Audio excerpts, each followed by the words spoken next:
Bienvenue au podcast de La Belle Mariage. Ici, nous informerons les futurs mariés et ferons briller les meilleurs fournisseurs de Québec. Conseils, astuces, tendances mariage, on vous dit tout. C'est parti pour un nouvel épisode de La Belle Mariage. Bienvenue dans ce nouvel épisode de La Belle Mariage. Aujourd'hui, on a l'immense plaisir de recevoir un duo exceptionnel, Marie-Pierre et Stéphanie de Crème Soda. Ces deux amis professionnels passionnés créent des événements qui marquent les esprits et transforment chaque instant en une expérience mémorable. Salut Marie, comment ça va? Ça va bien, toi? Oui, merci. Les filles? Bonjour! Ça va bien? Ça va bien, merci. Vous, les filles? Ça va très bien. Je suis très heureuse de vous recevoir aujourd'hui à cet épisode de La Belle Mariage. Ben, nous autres aussi, on est très honorés de participer à votre podcast. Vous avez eu l'idée de créer Crème Soda il y a quelques années. Ça fait combien de temps environ? Ça va faire déjà 11 ans. Là, on met tout de suite la table, on parle souvent en même temps, on est souvent en symbiose, on commence déjà comme ça. Ça va faire 11 ans au mois de mai. Félicitations! Ouais, merci, c'est gentil. Où est venue l'idée de créer Crème Soda? Comment ça a commencé, votre histoire? Crème Soda, c'est né d'une idée. En fait, moi, j'ai étudié dans le design, puis ça s'est avéré qu'on a vu une opportunité d'affaires il y a 11 ans, justement. La place dans le domaine événementiel à Québec, il y avait pas vraiment, c'était pas très in à ce moment-là. Ça commençait. Ouais. Il y avait comme un petit quelque chose qui s'enlignait vers justement le domaine événementiel. Puis de mon côté, mon père a une entreprise en construction, puis j'avais débuté à commencer à faire des événements pour lui. Donc, on avait commencé à faire les soirées Noël, donc des rassemblements. Exactement, c'est ça. Puis là, à un moment donné, ça a comme donné une certaine piqûre. Puis là, on a vu qu'avec Crème, il y a quelque chose à faire. C'est pas le seul qui a besoin de ça. Donc, on est venu à faire notre propre entreprise, Crème Soda, qui a vu le jour quelques mois après. Puis Marie avait débuté la business un petit peu de son côté. Quelques mois, elle s'était lancée là-dedans. Moi, j'avais un parcours carrément différent. Puis finalement, on est deux meilleures amies depuis 20 ans et plus. Fait qu'on a toujours tout fait ensemble. Donc, quand elle me parlait de son projet, évidemment, ça me titillait, ça m'intéressait. Puis on faisait vraiment les choses ensemble naturellement, même pour les premières soirées de Noël qu'on faisait. Ouais. J'étais là pour l'aider juste par plaisir. Puis là, finalement, on a fait comme, on se lance dessus. Moi, justement, là, j'ai comme changé un petit peu de vocation. Fait que ça a comme bien donné comme ça. Fait qu'on a décidé de partir la business ensemble. On est parti vraiment, comme tout le monde, en bas de l'échelle, en faisant des choses complètement différentes de ce qu'on fait aujourd'hui. Mais voilà, c'est comme ça que ça a commencé. On avait un beau réseau de contacts aussi. Au final, c'est reste que ça nous a quand même aidé. Là, beaucoup de gens autour de nous ont donné notre première chance. Puis évidemment, on a comme rendu la marchandise. Donc, un client satisfait, après ça, nous rebooquait. Donc, c'est ça. Donc, on s'est fait notre place en faisant ce qui nous passionne le plus au final, le design événementiel, l'organisation aussi, mais c'est avec vraiment... Sa meilleure amie en plus. Oui, exact. Vraiment. Ça, on s'était fait dire avant de commencer, là, dans la vie, on essaie d'éviter le mélange amis, famille, en affaires. C'est pas évident. Mais on savait de nature qu'on était deux personnalités, autant qu'on est vraiment complémentaires, autant qu'on est vraiment similaires. Il n'y a aucun sujet tabou entre Steph et moi depuis toujours. Donc, c'est comme un couple, même plus. Là. Donc, on est vraiment à cœur ouvert. Passer beaucoup plus de temps ensemble. Littéralement, on fait vraiment tout ensemble. On est vraiment en symbiose. Comme je disais tantôt, on parle souvent ensemble. Nos cerveaux sont étrangement vraiment connectés. Là. Mais à passer autant de temps ensemble... ça fait comme... Ça fait du sens. Comme ça, fait que non, on a un bon mix en affaires après 11 ans, puis on sait que c'est là pour durer, clairement. Puis pourquoi Crème Soda? Ça vient d'où ce nom? Le nom vient d'un souvenir d'enfance. Pour ma part, j'avais mon grand-père, ma grand-mère avait un petit casse-croûte à Saint-Flémond de Bellechasse. Puis, c'est quelque chose que je buvais beaucoup avec lui. Puis, mon grand-père a toujours pris une grande place dans ma vie. Puis, on voulait quelque chose de pétillant, un nom qui allait comme surprendre les gens, mais qui allait pas être non plus dans trop l'effervescence, trop le côté chic. On voulait quelque chose qui était comme champagne. Ouais, on voulait quelque chose d'intemporel, accessible, puis qui amène comme un genre de petit sentiment de bien-être. Parce qu'au début, la business, on la voyait un petit peu plus on a quand même évolué, évidemment, là, mais on voulait quelque chose de plus accessible, pétillant et tout. Fait que quand le nom crème soda est arrivé, on a tout de suite eu un coup de cœur. Fait que... Mais avec la définition que tu viens de me faire, mon Dieu, c'est exactement ça. C'est ça. C'est des souvenirs, Oui. mais c'est pétillant, mais... Exactement ça. Fait que, puis, c'est drôle parce qu'on se fait vraiment parler beaucoup de notre nom. Sincèrement, le nom d'entreprise, Il accroche. il accroche encore les gens. Fait qu'on est comme, mission accomplie quand même là-dessus. Les gens se questionnent. On raconte cette histoire qui n'en est pas une si grande, mais pour nous, ça fait partie de l'histoire de la business. Puis un souvenir comme ça, c'est intemporel. C'était quelque chose pour nous qui allait être important. On voulait pas notre nom à travers ça parce qu'on savait pas non plus est-ce qu'on allait devenir une grande équipe un jour. Donc, on voulait un nom qui allait passer le temps. Puis Ça souvent, ramène les le- souvenirs, c'est intemporel. Donc, on ne se tanne pas d'un nom comme précieux. celui-là. Donc, Ouais, Crème Soda vraiment. a vu le jour. Ouais, Puis c'est depuis le ce temps-là, souvenir. même en date de ce jour, on est des personnes qui se tannent vraiment rapidement. Là. Tout est une mode, mais notre nom, on l'a encore. On s'en va jamais tanner, ouais. vraiment. On le porte, Après 11 ans, quand Oui, même. ouais, là. ouais. Ça, vraiment. Mais c'était le petit souvenir de Marie avec son grand-papa qui se débouchait un petit crème soda au casse-croûte. Fait que c'est comme... c'est que je l'ai pas Mignon. vécu moi, mais je l'ai comme vécu à travers travers elle pour des être allée souvenirs à souvent moi. au dit casse-croûte, moi aussi. Fait que voilà. Ouais. C'est ça qui... Pour C'est faire fort. ce métier-là, on le sait, là, tu sais, c'est quand même prenant. Tu sais, vous avez des familles à travers. Mais qu'est-ce qui vous passionne le plus de faire ce métier-là? Qu'est-ce qui vous allume à chaque jour de faire? Surtout après 11 ans. Tu sais, des fois, on peut se dire on est un peu plus blasé, on a fait le tour, mais qu'est-ce qui vous tient encore Je là? crois que ce qui nous tient encore, c'est nous deux. Ouais. C'est bizarre à dire, hein, mais je crois qu'on est des filles, on est des tripeuses, on adore travailler ensemble, puis on a Crème Soda, ça va super bien, on est ravis, mais si c'était pas Crème Soda dans 5 ans, ça serait autre chose ensemble. Fait qu'on tripe sur les projets qu'on met fait ensemble. Puis on s'est créé comme notre business de rêve, on s'est créé notre emploi de rêve. Sincèrement, il n'y a pas une journée où on se dit pas, aïe, on est vraiment chanceuse, on travaille avec notre meilleur ami dans un contexte incroyable. qui est toujours heureux, qui est toujours beau. Ouais, c'est Qui vrai. veut pas aussi, le beau nous passionne depuis le jour 1. Quand on parle du beau, on parle beaucoup de design événementiel, mais nous, tout ce qui est architecture, la mode, le design d'intérieur, c'est la nourriture, les restaurants, les voyages, c'est ce qui nous passionne le plus. Fait on a comme regroupé Vous vous toutes ces inspirez de passions-là. tout ça pour Exact. faire la création. Oui, puis on trouve Ouais. que c'est pas redondant en même temps. C'est ça qui est le fun de l'événementiel, c'est que chaque projet est différent, chaque projet nous stimule, nous amène ailleurs, nous amène à nous re-questionner. Puis c'est en constante évolution, comme n'importe quoi qui est créatif. T'es pas pris dans quelque chose de trop linéaire. Tu sais, il y a place à, justement, à sortir des sentiers battus, puis... On se challenge souvent à essayer d'amener des idées plus loin, puis tout est possible. Fait que non, c'est ce qui nous branche le plus au final. Puis ce qui ramène toujours la petite flamme, c'est voir qu'on peut amener notre business où est-ce que nous, on souhaite, puis on est comme... Puis souvent, on est sur la même lignée. tu sais. Ouais. C'est rare qu'on se contraint l'une et l'autre. Mm. On a toujours... Quelqu'un amène une idée, bien, on la peaufine ensemble, puis on l'avance. Des fois, le projet ou l'idée avorte, mais on est toujours sur la même longueur d'onde. Donc, c'est pas compliqué. Fait que c'est ce qui fait qu'on a une belle fluidité dans notre travail. Puis nos idées, ils prennent souvent à vie parce justement, on travaille fort pour les faire mettre en place. Puis non, vraiment, c'est effectivement, le travail nous passionne, mais notre relation aussi nous garde vraiment garde ancrés dans la ouais. business. là. Ouais, Ouais, ouais, vraiment. Puis, tu sais, vous dites que vous êtes complémentaires, que vous êtes un duo, mais des fois, tu sais, on a chacun nos forces, nos petites faiblesses. Est-ce que vous faites la même chose au sein de l'entreprise? Est-ce que quand un client vous approche, vous avez Non. les mêmes tâches? Non, Différents pas du titres tout. dans l'entreprise. C'est ça. On se donne pas vraiment de titre. On va dire, on s'en donne un peu, mais au final, on touche les deux à toutes les facettes de la business quand même. Mais on est tellement justement connectés que nos rôles se sont vraiment définis par nos forces naturelles avec le temps, évidemment. Puis on a chacun, on sait naturellement que ça tombe dans la cour de qui fait quoi. Tout dépendamment du projet. Oui. Sans même se le dire, là, littéralement. Oui. Ah, ça se ouais. fait naturellement. Là, Oui. oui. On est vraiment... Mettons, je suis plus si je peux me permettre de dire, là, je suis Oui. un petit peu plus la tête créative. Donc, quand on rencontre un client, que ce soit corporatif ou un mariage, là, en fait, mon petit hamster commence à spinner en voyant les besoins, les désirs, les objectifs. Puis, donc, c'est moi qui cogite. Je fais Ouais. plus toute la portion idéation. Ouais. Marie part toujours le projet vraiment de A à Z, on a les besoins, puis c'est son cerveau qui va commencer à penser à quelque chose clairement. Puis après ça, bien évidemment, on brainstorm ensemble. Stéphane a aussi vraiment une force là-dedans. Tu sais, on est au même niveau, à mon avis, à moi, là, mais... On a des goûts différents, ce qui fait que ça amène nos nous idées challenge. ailleurs. Ouais. Mais tu sais, moi, j'ai besoin clairement du cerveau à Marie pour débuter les projets. Moi, je vais plus être...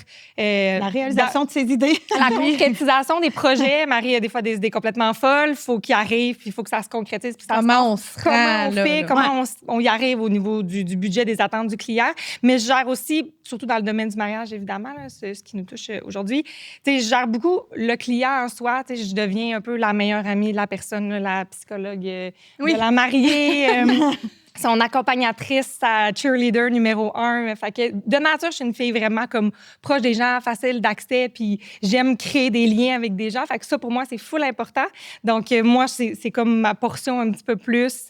Mais tu sais, encore une fois, c'est tellement une question d'équipe, qu'est-ce qu'on fait ensemble. C'est une synergie, là. Oui, vraiment. Comme on disait, c'est ça se divise un peu naturellement, puis au final, le mélange des deux fait un beau mix. Résultat.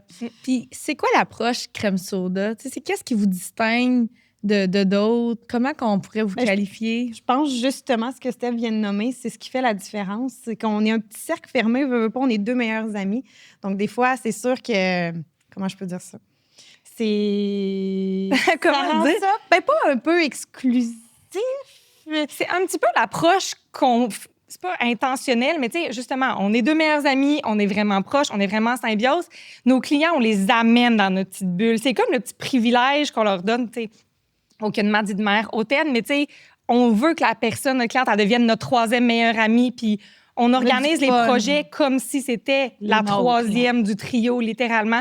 Fait que je crois que c'est souvent ça qui accroche les gens dans notre approche. C'est sûr que le niveau esthétisme, le style qu'on propose, les idées, on se le fait souvent dire, c'est ça qui rejoint les gens puis qui fait peut-être quelque chose qui... Mais on texte nos clients. On a chacun, nos clientes ont toutes la possibilité de nous écrire 24 heures sur 24, 7 jours sur 7. Pour nous, c'est important qu'ils sachent qu'on est au bout du fil, qu'il n'y a rien de compté, qu'on est là pour eux. Puis... Vous comprenez un peu leur attente. Vous devenez vraiment leur deuxième cerveau, tout simplement. Sincèrement, vraiment. On rentre dans l'intimité, parce que le mariage, c'est un processus souvent sur un an.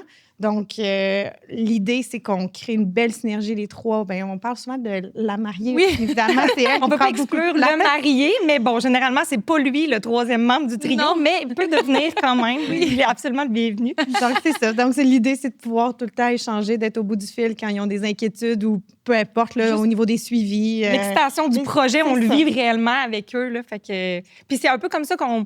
Je ne veux pas dire qu'on choisit nos clients, mais il faut que ce soit réciproque. On veut un fit, on veut quelqu'un qui peut rentrer dans notre petit duo puis qu'on tripe autant sur la personne que ce soit réciproque. T'sais, nous autres, la personnalité de notre cliente est vraiment importante aussi. Il faut qu'on s'entende bien, qu'on ait une même vision du projet aussi. Fait que... ça fait... Tu sais, vous avez justement de l'expérience, vous en avez fait beaucoup des décors, vous avez une signature maintenant, Crème Soda. On est même capable de voir vos décors à travers d'autres puis de dire « Ah, ça, c'est signé Crème Soda ». Fait que c'est quand même... oui, ben, c'est beau. Mais est-ce que vous avez justement une pression aujourd'hui de dire « Ben là, il faut vraiment que la barre elle reste haute ». Puis, tu sais, il y a la pression des gens aussi à gérer à travers les attentes du client, mais en même temps, vous avez votre expérience en arrière de la cravate. Sincèrement, on est des filles qu'on a toujours visé vraiment haut. Puis je crois que c'est ce qui fait qu'on avance puis qu'on continue dans la direction qu'on veut. C'est que le jour où est-ce qu'on a débuté cette business-là, ça faisait 6 mois qu'on avait parti, mais on était comme, mais nous, ce client-là, on le veut, on va l'avoir. Ce projet-là, on veut, on va le faire, on le sait. Puis on est des filles que on sait qu'on va y arriver. Fait que la pression de toujours faire quelque chose de mieux, elle nous stresse pas, elle nous challenge, elle nous motive, elle nous... C'est quelque chose qui est en vous. Absolument. De base. Oui, exactement. Tu sais, on veut toujours voir plus loin, plus grand, puis pour nous, il n'y a pas de limite. Fait que... Puis viser haut, c'est-tu viser cher? Est-ce que ça veut dire nécessairement que ça va être dispendieux? Pas du tout, parce que des fois, c'est comme un certain accomplissement en soi, un certain client qu'on voudrait avoir, un certain type de projet, un lieu où est-ce qu'on se dit hey, on voudrait faire un mariage à tel endroit. Mais ça n'a pas besoin d'être plus cher. Oui, exactement. Bien, abordable, évidemment, mais c'est sûr que on est dans une niche de mariage, on peut dire de luxe. On n'est pas dans le mariage de luxe, mais on est dans un mariage plus haut de gamme. C'est l'offre de services que nous, on met de l'avant, évidemment. Mais après ça, on n'a pas un montant minimum ou quoi que ce soit. C'est pas ça qui nous challenge nécessairement plus puis qui nous permet de toujours vouloir plus s'accomplir non plus. Mais ça vient un petit peu naturellement aussi. Puis, parlant de bar haute, ça serait quoi la chose la plus folle que vous avez eu à réaliser, soit pour un mariage, pour un événement corpo, que vous avez dit, là, on a mis la barre haute, puis on a réussi? C'est drôle à dire. Moi, je veux dire qu'on met la barre haute sur tous nos événements parce qu'on est de nature perfectionniste, effectivement. Puis souvent, on veut, au-delà des attentes du client, on veut être au-delà de nos propres attentes. Ouais, vraiment. Donc, c'est ce qui fait que chaque événement en soi qu'on met sur pied, que ce soit une petite installation, tout va être réfléchi au quart de tour, tout va être... on délaisse absolument aucun détail. Donc, honnêtement, un petit événement ou un grand événement de 1000 personnes pour le lancement de l'aéroport de Québec, comme on a fait, c'est drôle à dire, mais on va les traiter de la même façon parce que c'est dans notre ADN de traiter les choses de façon très méticuleuse et tout est soigné, tout est réfléchi. On est vraiment dans le souci du détail qui fait, à nos yeux, toute la différence. Là, dans un, Puis, tu sais, chaque projet, on y met la petite distinction. Fait que c'est dur pour nous de dire, tel projet en particulier. Non, on veut que, même un mariage, quelqu'un qui vient nous voir puis veut un mariage classique, intemporel et tout, tu sais, c'est super, mais on va quand même essayer d'y amener la petite twist qui va... La petite touche crème soda. Ben, c'est ça, exactement. Oui, tout à fait comme ça, exact. Fait que, on essaie de sortir un petit peu les gens, des fois, de leur zone de confort. Nous aussi, de se remettre en question, de se challenger, de pas toujours essayer de prendre toujours le même chemin, même si on sait le mariage, il y a quand même, évidemment, un processus. Mais il y a des classiques quand même. Là, exactement, oui. Puis les tendances dans l'événementiel, ils ont quand même tendance à changer, on s'entend.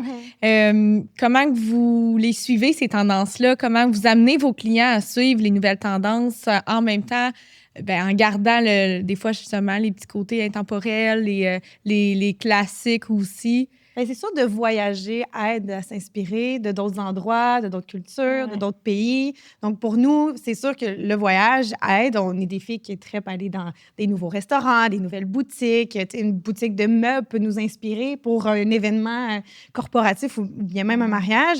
Donc, le voyage nous aide beaucoup. Évidemment, les réseaux sociaux, Instagram, ben c'est comme... C'est là, c'est devant nous, à notre portée. Donc, c'est sûr que c'est facile de s'inspirer par. Mais vous seriez surprise des choses qui nous inspirent. N'importe qui travaille dans le domaine créatif peut être inspiré dans le concret. Je sais pas, au nombre de fois, je sais pas, on voit une vitrine d'une boutique, peu importe. Là, ça peut partir de là. Oui, exactement. À un moment donné, j'étais à New York, j'ai vu une vitrine, j'ai envoyé une photo à Marie. Et ça pourrait être, on pourrait peut-être faire telle installation par rapport à quelque chose d'autre, mais tu sais, c'était pas du tout un concept. Mais quand on est créatif, on dirait que tout toujours plus loin. Oui. On se promène en voiture, puis on a des idées, oui, puis on se promène. On se réveille la nuit, des fois, peut-être, oh mon Dieu, j'ai un flash. Au nombre de fois qu'on dit ça, j'ai eu un flash cette nuit. Fait que, non, puis c'est souvent des choses pas très... Ou des fois, j'ai une idée que je veux communiquer à Marie, puis là, j'essaie de trouver une photo pour concrétiser mon idée, puis là, je trouve quelque chose sur Pinterest, puis c'est... La photo a l'air de rien. Puis ça part d'un vieux croquis. On a souvent un vieux croquis à la main qui n'est pas l'idéal. Puis on est comme, comprends-tu ce que je visualise dans ma tête? Fait qu'on on trouve l'inspiration vraiment partout, mais justement, design intérieur, décor, architecture, ça nous branche vraiment. Puis restaurant, voyage, c'est là qu'on prend beaucoup d'inspiration. Puis, si on reparle des couples lors du mariage, c'est quoi les plus grands défis que vous pensez qu'ils ont à affronter quand ils commencent la planification du mariage? Le plus grand défi pour les couples. Au final, moi, je trouve que c'est peut-être de trouver... C'est sûr que, tu sais, je vais... Oui, je vais évidemment... je vais prêcher pour notre paroisse, exactement. Mais c'est sûr que si tu veux avoir le mariage de tes rêves, de trouver la personne clé qui va t'aider à le réaliser, c'est primordial. Puis après ça, tu sais, il y a 1 milliard d'autres wedding planners qui sont excellentes dans leur domaine. L'important, c'est de trouver le bon fit. Fait que moi, je trouve que ça, c'est vraiment le bon élément de départ, de voir c'est quoi la bonne base avec ton ou ta wedding planner. Puis après ça, si tu as eu un bon fit avec cette personne-là, elle va pouvoir vraiment t'amener dans la bonne direction. Fait que, tu sais, la sélection des bons fournisseurs clés, c'est sûr que pour nous, c'est super essentiel, là, pardon. Puis peut-être le lieu de la cérémonie puis de la réception. J'ai l'impression que, tu sais, dans les défis, s'assurer que dès le départ, tu débutes avec le bon canevas, ça change tout pour l'expérience que tu vas avoir parce que tout va se dérouler à cet endroit-là. Donc, le défi aussi, c'est de s'imaginer les clients à travers cette salle-là. Puis évidemment, nous, on est là pour aider aussi à réaliser un décor et tout ça. Mais c'est ça, vraiment que pour eux, c'est important pas de sentir ce qu'ils sont à la bonne place. Et pourquoi prendre une salle plutôt qu'une autre. Donc, on est là pour les accompagner. Puis leur faire sentir justement ce petit... ce petit je ne sais toi, ce petit je ne sais quoi, exactement. Petit papillon dans le ventre quand il va leur permettre de dire, bon, ben cette salle-ci, c'est la bonne, c'est là que je m'imagine me marier. qu'on se dit oui. Et dire le oui, vraiment. exactement. Moi, je suis curieuse. J'aimerais ça vous entendre nous parler d'un mariage, je veux le dire, audacieux que vous avez eu à planifier ou à réfléchir. J'aimerais ça vous entendre là-dessus. C'est drôle. C'est en juin dernier, un mariage au Four Seasons à Montréal. C'était un couple ô combien incroyable qui nous ont sortis de notre zone de confort, évidemment, par leur style, par leur approche.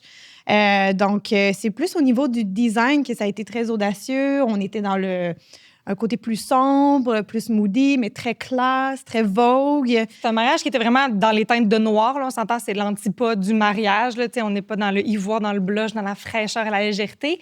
Mais c'était tellement approprié pour eux. Puis ça a quand même fait un bel effet wow. On a amené des petites touches d'orange sur place. Non la couleur, mais bien le fruit.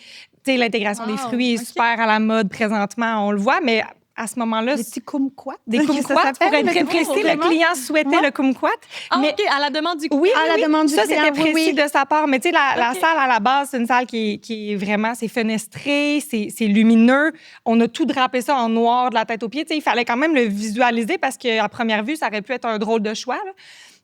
Mais c'était vraiment élégant, c'était vraiment surprenant. Les invités sur place ont vraiment eu une belle réaction. Puis c'était quand même, c'était audacieux de visualiser ce décor-là dans cet endroit-là aussi. Il y avait des grands arbres aussi au travers la salle parce que pour eux, il y avait quelque chose de très représentatif au niveau de l'arbre. Non, pas des arbres de kumquat, par contre. On les a pas fait importer, malheureusement. Il y avait toutefois des genres de petites arbustes avec de kumquat. Oui, le kumquat était à l'honneur. Je vais faire une recherche Google. Ça a l'air d'une genre de petite clémentine. Un peu allongée. Oui, exactement. Mais nous aussi, on a dû faire la recherche quand il nous a parlé du kumquat. On était comme, oui! Puis on avait proposé la clémentine. Non, c'est ça. Puis finalement... Je vais voir en compte un C, un K. Je me rappelle plus vraiment. Je t'envoie ces photos, tu regarderas dans le fond. On va les mettre dans la section commentaires du podcast. Absolument, pour le décor de type kumquat et draperie noire. Mais non, ça a fait vraiment un beau look. Puis on s'est fait beaucoup reparler de ce mariage-là par la suite. Ce mariage est devenu une certaine référence quand même. Oui, avec un plancher comme damier noir et blanc. On a vu plusieurs mariages suite à ça qui ont un peu émergé sur les... C'est la grande tendance. Là, on le voit aussi des fois quand on s'inspire de l'Europe, là, qui sont un petit peu plus avant-gardistes des fois que nous, puis on le voit beaucoup, là, le plancher de danse, il est mis à l'honneur, puis on est moins dans le logo central, mais on est plus dans le motif aussi, dans les mariages, autant dans le tissu que dans les décors. Fait que c'est super cool qu'on puisse enfin les introduire, puis d'avoir des fournisseurs également. C'est le fun quand les clients sont réceptifs à ces idées-là aussi, parce que veut pas, nous, le client nous a pas dit « je veux un mariage tout en noir », et c'était plus un mot qui nous avait... laisser savoir l'ambiance qu'ils souhaitaient. Des fois, c'est que des mots. Là. Oui. On part de ça, on est comme OK. Oui. Ce mariage-là, vous l'avez pensé, planifié en combien de temps? Souvent, c'est 1 an. OK. Le processus complet, c'est eux autres, c'est peut-être 1 an. Un petit peu moins d'1 an. Peut-être 8 mois, mais c'est pas... ça reste quand même un classique. Oui, exactement. Puis le décor, c'est toujours un petit peu plus vers la du processus. Puis, Et selon vous, les filles, c'est quoi les éléments clés pour créer une ambiance magique ou un décor wow? Des chandelles. Mon Dieu, voilà. Et voilà. C'est dit, vous pouvez pas dire qu'on n'est pas en symbiose. Voilà, des chandelles sans même... On demanderait de le refaire, puis ça serait pas... Non, c'est ça, c'est one take pour ces trucs-là. Absolument. Non, un événement, un mariage sans chandelles... c'est gâché. Si les clientes se mettent dans une salle où les chandelles sont interdites, on va sincèrement les diriger vers un autre endroit. Peut-être pas à ce point-là, mais vraiment. Il y a rien qui remplace une belle fleur. La même magie d'avoir c'est tellement... chandelle au LED. On est des filles comme chaleureuses. On aime les décors qui sont chaleureux, qui sont comme enveloppants. Pour nous, c'est vraiment important, ça. Donc, vraiment, c'est non négligeable pour nous. OK. La chandelle. Et... la tendance qui, pour vous, là, exemple, vous avez une demande d'un mariage, puis c'est une tendance qui est très, très extraordinaire, ça serait laquelle? Un souhait que vous avez là, pour un mariage? Qu'on aimerait réaliser, nous? Oui. Une tendance actuelle, quelqu'un qui nous arrive avec ça peut être même une tendance qui n'existe pas nécessairement, là, un genre d'un mariage où tu dis, Une j'aimerais... idée que Ouais. vous aimeriez, Nous, on aime quand même les gens qui peuvent justement nous sortir de notre zone de confort. Là, c'est certain qu'on est des personnes de nature assez neutres dans les couleurs qu'on aime, dans les ambiances. plus ton sur ton. Exactement. J'aimerais oser quelque chose de vraiment différent au niveau de la couleur. Là, mettons le retour du rouge du Bourgogne dans les mariages. Mais moi, je n'irais pas en petit accent. Là. Je voudrais quelque chose all out. Pas demi-mesure. Là. Non, exactement. Parce que souvent, c'est ce qui va faire qu'une tendance est bien réussie. C'est qu'il ne faut pas que tu y ailles à moitié, sinon c'est comme un petit peu raté. Ouais. Donc, ça, moi, c'est le genre de truc qui me brancherait quand même. Quelqu'un qui a l'ouverture de nous laisser carte blanche. C'est plus difficile dans le domaine du mariage. On comprend que tout le monde veut regarder ses photos de mariage dans 5 ans puis pas s'en être tanné. Mais des fois, tu te dis, pourquoi pas? On est là-dedans. Moi, ça me brancherait, ça, d'essayer de faire quelque chose de super osé. Puis... Moi, j'allais dire un lieu complètement différent, ailleurs, ouais. en Europe. Un voyage, pas un voyage, mais un mariage. La destination. Exactement. Ouais, peut-être que ça, c'est quelque chose. En Grèce. J'irais vraiment l'Italie, là, tu sais, la Toscane. C'est populaire, l'Italie, dans cette saison-ci de podcast. ouais, pour vrai? Bon. Never goes out of style, l'Italie. Non, là, exactement, c'est indémodable. Donc, Positano, ou justement en Toscane, dans des vignobles, quelque chose de... Ou à Champagne, dans de beaux châteaux en France, la Côte d'Azur. Je pense que moi, j'aurais... Une grande voyageuse ici. Oui, mais j'aime inspirant. Oui, mais oui, c'est comme je désire avec vous. Là. mais c'est quand même un bon point parce que c'est une tendance sans en être une, le mariage à l'italienne. Absolument. C'est pas une tendance à venir, Oui. mais ça serait le fun de ne pas le faire à Québec, le mariage à l'italienne, mais de le faire en Italie. Ou un C'est mariage pas vrai, québécois, tu sais, à la québécoise en Italie. tu vois, ça C'est québécois en mauvais goût, mais On va a manger bien la poutine puis des pâtés chinois. Ouais, c'est ça. Non, tant qu'à être Non, là-bas, non, là, on va y aller avec un petit verre de vin. puis- exact, les bonnes pâtes fraîches. Ouais. Puis si vous aviez un seul conseil à donner à des futurs mariés, peu importe le sujet, là, quand on arrive pour se marier, là, on a un conseil à leur donner.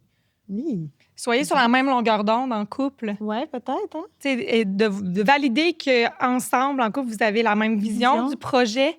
Pour s'assurer si c'est cohérent entre vous, ça va être facile de le communiquer à vos fournisseurs. Si, tu sais, ça arrive malheureusement, là, dans des couples, la fille a dit noir, le chum dit blanc, ça devient difficile après ça de trouver le beau compromis sans déplaire à l'un ou l'autre. Donc, ouais, si tu as la même vision du projet, on regarde tout le monde au même endroit, je crois que c'est garant de succès, là, à mon avis. T'as pas tort là-dessus parce qu'on veut que le mariage représente l'histoire du couple. Fait qu'on Absolument. veut que ce soit leur image Tellement. à ces deux personnes-là. Oui, là. sans irritant aussi, là, Oui. tu sais, qu'on veut pas de source de conflit. Tu peux pas dire que entre toi, les tu veux deux blanc, toi, tu veux noir, fait mariés. qu'on va faire gris. Non, c'est ça, personne d'être heureux. Le but, c'est de faire quelque chose on ça. veut que les deux clients trippent À leur image. profondément. Oui, exactement. Puis qu'ils sortent de cette journée-là, puis qu'ils sont encore sur un nuage, là, même un mois après. Là. J'arrive à la seconde partie d'entrevue qui est comme ma partie vraiment préférée où on va aller avec des questions en rafale. OK? Super. Donc, questions rapides et réponses rapides. Ouais. Vous savez pas les questions, réponses spontanées, puis on s'amuse comme ça. Puis on essaie de répondre en même temps. En même temps, en même temps? Essayez. Non, mais OK. vous pouvez alterner comme vous voulez. OK. La première chose à réserver pour un mariage. Bon, on dirait la salle La et le salle. photographe.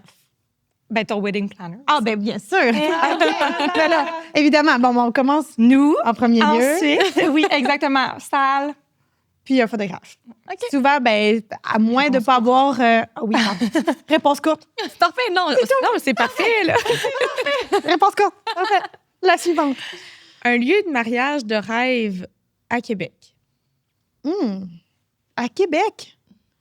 Ben, c'est sûr je sais pas ce que tu allais dire, mais mettons, la salle des promotions fut une magnifique salle où est-ce que tous les mariés qui ont passé là ont eu leur mariage de leur rêve parce que c'est un environnement excessivement beau. C'est un canevas petit avec le beau exactement. plancher de bois. C'est ça, une belle inspiration parisienne. Il y a de l'histoire. Donc, c'est sûr que la salle des promotions fut Un coup de cœur. un coup de cœur pour beaucoup de mariés. Ouais. En date d'aujourd'hui, même pour moi encore, je pense que c'est une belle salle à louer, elle est en rénovation. Mais je dirais, moi, la salle des promotions pour ma part. Une salle, un endroit coup de cœur, j'ai envie de dire, des fois, si vous avez un merveilleux terrain, vous voulez mettre un merveilleux chapiteau, puis vous avez comme un endroit spécial chez vous, quelqu'un de votre famille, un domaine, peu importe, ça peut quand même être quelque chose de unique et marquant. Absolument. À l'image de l'histoire encore. Absolument, une fois, tu te sens encore, tu sais, t'es vraiment au cœur de la famille, au cœur de votre univers. Fait que ça, je trouve que ça peut être quelque chose de chouette. Puis c'est pas tout le monde qui a cette chance-là, Non, malheureusement. Mais malheureusement. si vous l'avez, moi, je dirais sauter là-dessus, absolument. Un élément de mariage où, selon vous deux, il faut absolument investir un bon montant d'argent. La wedding planner. La wedding planner. Bien, sincèrement, puis encore une fois, le but n'est pas de vanter les services d'une wedding planner, mais c'est tellement la personne clé qui va gérer tous les éléments de ton mariage. Elle va t'aider à gérer ton budget, elle va t'aider à gérer tes priorités, tes attentes. Donc, moi, je crois que c'est la personne qui travaille avec toi pendant 1 an sur tous les aspects du mariage, que ce soit la musique, le photographe, la nourriture, la salle, le décor, l'ambiance. La papeterie. Donc, les fleurs. je crois que c'est pas l'endroit où est-ce qu'il faut que tu coupes parce que c'est ton aide, c'est Mais ton allié. elle va t'aider à dire où mettre tes dépenses. Absolument. Aussi, Ben, où ça c'est vaut la peine. exactement ça. Donc, je crois que c'est pas l'endroit où est-ce qu'il faut que tu coupes selon, évidemment, l'ampleur de ton projet. Là. Puis là, il va y avoir 2 réponses, mais j'aimerais vous entendre sur les 2 côtés. Mais quelle est la pire chose qui vous est déjà arrivée lors d'un mariage? Puis qu'est-ce qui est la plus drôle? Tu sais, l'événement qui est arrivé le plus drôle lors d'un mariage? Oh mon Dieu, tu me demandes de réfléchir quand même. La pire chose. Moi, je pense même pas à un mariage, c'est un événement corpo. Fait que là. Bon, c'est pas grave. Ah, ben non, mais moi, Ça le fait j'ai une pareil. chose Ouais. qui est déjà arrivée. Peut-être que c'était. Tu étais sur un autre mariage, mais on n'était pas ensemble. Mais c'est 5 minutes avant l'entrée de la mariée du couple là, qui venait découvrir la salle. Les invités les accueillaient, puis il y avait leur première danse. Les invités étaient tous sur la mezzanine. Ah oui. Les mariés rentraient, puis il y a eu un bug, un court-circuit électrique qui fait que eux, leur rêve, c'était de danser sous un ciel de petites guirlandes de lumière. Le système électrique a sauté complètement. Avec un genre de feu d'artifice. Oui, plus de musique, plus de lumière. Ouais. Voilà pourquoi il te faut une wedding planner, parce que sinon, la mariée, moi, à sa place, j'aurais fait un arrêt cardiaque, littéralement. Fait que tout ça, ça s'est passé littéralement. Tu sais, tout le monde regarde en haut, là. Fait que ça, il fallait faire preuve de débrouillardise. Mais vous avez fait quoi? On a trouvé des belles solutions. Mais on a réussi à trouver un électricien sur place. On a patenté une genre de... Je pourrais même pas redire c'était quoi. Un genre de petit fil spécial. Puis on a réussi à regérer la situation en genre 10 minutes. Wow. En reportant l'entrée en salle. Ouais. On a fait un beau petit verre de bulle aux mariés. On est allé les installer confortablement dans un divan. C'est beau, ça se Oui, trouve exactement. On avait des musiciens live qu'on a fait prolonger un petit peu pour s'assurer qu'ils puissent continuer à mettre de l'ambiance puis que les invités en haut n'y voient que du feu. Donc, Quand même, hein? ouais. Puis, oh mon Dieu, l'autre situation drôle, t'allais dire. Ouais. Hey, On mon dirait Dieu. que Ben, moi, j'en ai même pas, j'ai une moi. autre. Mon Ah, Dieu. mon Dieu, c'était C'était vraiment drôle. Oui, ça, ouais. c'est moi qui l'ai vécu, mais c'était avec Parce moi. que OK. Mais des fois, on veut pas dans un mariage. Ben, des fois, on a 2 mariages par samedi. Donc là, dans ce temps-là, il y en a une qui est sur un Mais mariage et l'autre est. Celui-là, tu étais avec moi. C'est un mariage qui a eu lieu au Musée de la Civilisation il y a quelques années. Ah, mon Dieu! Puis c'était la tendance du pampas dans ce temps-là et de la fleur séchée. Puis là, C'est drôle, ça. qu'est-ce que c'est? J'avais le bouquet de la mariée. Tu sais, les gens prenaient le cocktail et tout. J'avais le bouquet de la mariée en main. Puis, on allumait une chandelle. Puis, je crois que quelqu'un a allumé une chandelle à côté de moi pour la salle. Puis, ça a fait un genre de petit éclat. Le pampas de bouquet de la mariée a pris en feu. Donc, Celui que je promenait dans la J'ai salle. couru en disant au feu, avec un bouquet de pampas en feu que j'ai fini par lancer dans une poubelle. La mariée a trouvé ça hilarant. Elle était super relax avec ça. Mais c'était quand même stressant. Puis, toutes les invités, encore une fois, étaient tous sur une mezzanine. Tout le monde a toujours la vue sur moi quand je passe des choses malaisantes. Mais tout le monde a fini par m'applaudir après parce que j'avais évité l'incendie, mais c'était vraiment drôle. Puis depuis ce temps-là, mettons-nous le pampas, là, C'est plus proche des notre ami, chandelles, là. c'est vraiment plus notre vibe. Puis on Voilà. ne doit plus avoir le droit d'avoir des bougies au musée. C'était Peut-être ça vraiment part de non. ça. Voilà. Fait que, mais c'était vraiment drôle parce que, en tout cas, le drame fut évité, mais de courir avec un bouquet de mariée en feu, Quand même j'avoue drôle. que, ouais. Puis le pampas, ça doit prendre en feu assez rapidement. C'est Ben une oui, fraction- c'est c'est une fraction de seconde. Vraiment, là, tu sais, 1 seconde et Ne c'était la restait que le Je me ruban. baladais avec la boule de feu, là. Fait que bref, les DJ, tout le monde était plié en deux à me voir une fois que ça a été terminé puis la situation fut gérée. Voilà, ça, c'était quand même assez cocasse. Très cocasse. Effectivement, j'aime bien. Si je reviens au budget, est-ce qu'il y a un endroit où, vous, dans vos conseils, vous pourriez dire qu'on peut économiser sur cette composante-là ou cet élément-là? Moi, c'est quand même, je suis souvent celle qui très dirige sur le budget. Je dirige souvent un peu plus le budget. C'est sûr que maintenant, avec Internet, il y a beaucoup d'options au niveau de la Papeterie, hein? la Ah, c'est papeterie. ce que j'allais dire. Un save the date fait tu sais, en ligne par soi-même. Si les gens ont le moindrement un peu de temps à investir dans ce projet-là, tu sais, c'est sûr que c'est jamais l'équivalent d'un bon service d'une designer graphique, mais en même temps, il y a tellement de belles options super abordables, fait qu'il y a moyen vraiment d'avoir des choses vraiment de bon goût avec un beau fini, puis après ça, les invités, ils n'en tiennent pas rigueur, et ils voient pas la différence, puis c'est magnifique. Fait que c'est un bel endroit pour couper pour le save the date. Les invitations, la papeterie, la journée même du mariage, on conseille quand même peut-être de mettre un petit peu plus, un petit budget, là, si vous pouvez vous le permettre. Parce que c'est une gestion aussi de plus, là, veux pas. Oui, un peu stressant. Oui, c'est ça, faire un plan de salle, de faire les marque-places, les numéros, les menus personnalisés. C'est quand même beaucoup... Mais save the date invitation, là, ça se fait bien en ligne maintenant. Fait que, pourquoi pas? Si vous pouviez organiser le mariage de n'importe quelle célébrité, Oh mon Dieu. Oh! ce serait qui?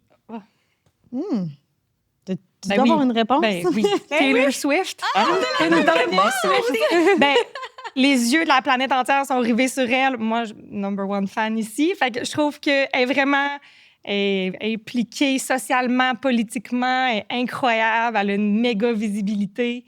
Moi, je trouverais ça quand même tout qu'un... Hey, j'ai même pas de réponse. Créative, Moi, Taylor Swift. Numéro de téléphone. Ouais, non, moi, ça, je trouverais ça. Ben, tu sais, c'est ça. Si on veut viser plus que grand, j'ai l'impression que c'est comme une artiste qui rejoint énormément de monde présentement. Puis toi, Marie? J'ai un blanc. Serais-tu plus J'ai pas- une vedette de télévision, plus du domaine Un du acteur? sport? Ben, j'irais pour le sport. Genre Cristiano Ronaldo, David Beckham, avec sa conjointe. Non, cet univers. Je vois où tu t'en vas. Je pense que j'aime bien, ouais. Je pense que j'irai voir ça. Quelle est la pire chose à oublier le jour J? Pour la mariée, on parle ou pour nous en termes de Les deux. planification? Pour les deux. Sa propre robe. Effectivement, c'est dommage. Moi, pour une mariée des Advil, tu sais, mettons, quelque chose qui peut te gâcher une journée, là, si t'as pas... Grosse migraine. Oui, un petit mal de tête, quelque chose, si... Fait que ça, moi, dans ma tête, je peux pas vivre sans ça. J'ai tendance à Avoir mal mal à la tête aussi. facilement avec le stress et tout. Pour nous, on n'oublie pas. On n'oublie rien. On fait des Vous listes êtes là pour ça.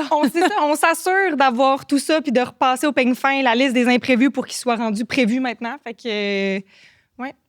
Vous êtes rendu rodé aussi avec vos listes. Aussi, ça fait, on se rappelle, plusieurs années que vous faites ça. Donc, Oui. vous êtes là pour ne rien oublier. Oui, puis on est là pour faire penser justement à nos clientes, clientes. tu sais, les petits meetings les semaines avant le mariage. Oublie pas ça, un petit rappel de ça ici. Je vais t'envoyer une petite liste de petites choses à ne pas oublier. Donc, Intérieur ou extérieur pour un mariage?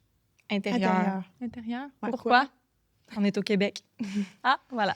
Ce qui vous dérange, c'est-tu plus comme d'avoir une déception, de passer au plan B ou de se dire, ben regarde, on y va all-in à l'intérieur. Comme ça, on est certain qu'on a déjà tous les éléments à penser. Ben, il y a moyen de faire des beaux mariages à l'extérieur, mais c'est que ça demande beaucoup D'ouverture d'ouverture d'esprit d'esprit, de la exact, part du ouais. client. Les gens qui veulent se marier dehors, évidemment, ils le font parce qu'ils veulent qu'il fasse 28 degrés soleil. Malheureusement, on S'il n'habite pas en pleut, Californie. Là, fait que, l'humidité. tu sais, on fait face Il peut faire aux très chaud, Et comme il peut faire oui. très froid. Fait qu'il faut juste en être conscient. Nous autres, on mise à l'intérieur parce qu'on... On Il y a s'assure un que l'attente aussi des clients va être comblée. Il n'y a pas de mauvaise surprise. Oui, puis il n'y a pas de Tournage, là. déception gérée à quelque chose qu'on n'a pas le contrôle. Mhm, Alors que exact. quand on fait un mariage à l'intérieur, on a le contrôle de tous les aspects. Puis il y a des fois Année. aussi des gens qui, tu sais, je reviens un peu sur ce que tu disais tantôt pour le chapiteau, puis de le faire à l'extérieur, mais des fois, on pense pas à l'électricité, les toilettes. Ben oui, une Tu sais, j'ai tous des génératrice. trucs, oui, Ben, la cuisine, c'est une cuisine extérieure qu'il faut c'est ça. prévoir. Donc, c'est un autre Un chapiteau, chapiteau, c'est c'est une ça, autre oui. génératrice. Ça C'est déf- tout. Oui. C'est un plus gros autre projet, défi. les projets extérieurs chapiteaux. Parce que Puis on plan parle- A, plan B, plan C'est C, ça. il faut. Puis il faut un certain confort aussi, tu sais, pour les invités à De notre pas manger avis. nécessairement dans le gazon non plus, de mettre Ouais. un plancher. Ou, C'est ça. Puis, tu sais, s'il n'y a plus la veille ou s'il pleut la journée même, tu sais, le sol Le est sol, oui, on pense pas à ça. gorgé d'eau. Ouais. Donc, là, les gens avec leurs belles robes. les talons qui les piquent talons dans qui le piquent dans le Voilà, gazon. tout ça. Fait que... Donc, c'est sûr que c'est... Si on se marie dehors, il faut euh, juste être conscient ouais. que ça vient avec un facteur de dernière minute. Puis il faut comme être ouvert avoir à un ça. petit laisser-aller. Oui, exactement. Que si finalement, ben, le plan A ne fonctionne pas, il ne faut pas être déçu de passer au plan B parce que ça fait partie. C'est littéralement comme si on avançait 2 plans A tout le long de la planification de notre côté. Mhm. Fait que, Puis la petite dernière. Déjà. Oui, déjà. ça va vite. La meilleure surprise que vous avez vue, tu sais, des fois, on se marie, puis là, ben, je sais pas, il y a la première danse ou les mariés, ils se sont fait une surprise mutuelle. avez-vous des idées? J'essaie de repenser à ce qu'on a vécu. Des surprises entre mariés, moi, je trouve ça vraiment chouette. Oui, là, c'est drôle. touchant. C'est sûr que l'idée d'amener un artiste invité, un pianiste ou un humoriste, que ça douce. C'est déjà arrivé à un des mariages qu'on avait fait il y a quand même plusieurs années. Dans le fond, le marié avait engagé le band préféré de la mariée en surprise. Mais tu sais, c'est un band connu, là, au final. Fait qu'ils sont venus faire le party à la fin de la soirée. Fait que ça, c'était quand même incroyable. Tu dis, t'es déjà sur ton high de ta journée de mariage. T'as ta première danse, tu te retournes, c'est qui le band qui est là? C'est ton band à toi. Elle était full excitée. Des frissons. Oui, moi aussi, j'ai des frissons encore parce que c'était vraiment cool. Ouais, Tu te rappelles? Ouais, c'était vraiment hot. Là, vous êtes dans le secret dans ce temps-là. Là. Vous Oui, le savez. Là. c'est échappé, exactement. là. Dans le secret des dieux, puis on avait tout coordonné ça Avec le marié. Avec le marié. Fait que ouais, c'est des petites surprises qui font comme une belle différence. Ça rend ça encore plus mémorable, puis encore un plus gros high de bonheur. Là. Les filles, merci beaucoup d'être venues passer un petit moment avec nous au podcast. Où on peut vous retrouver si on veut faire affaire avec vous? On dirait les réseaux sociaux, sur Instagram, notre site web. Je pense que c'est les 2 endroits pour nous contacter. Donc, on essaie d'être à l'affût, on essaie d'être présente le plus possible. Fait que n'hésitez pas à nous écrire si vous avez des petites questions, vous avez envie qu'on regarde votre projet mariage, ça va toujours nous faire plaisir. Super, merci beaucoup les filles. merci à vous. Merci à tous d'avoir été à l'écoute. Et on se retrouve très bientôt pour un nouvel épisode de La Belle Mariage.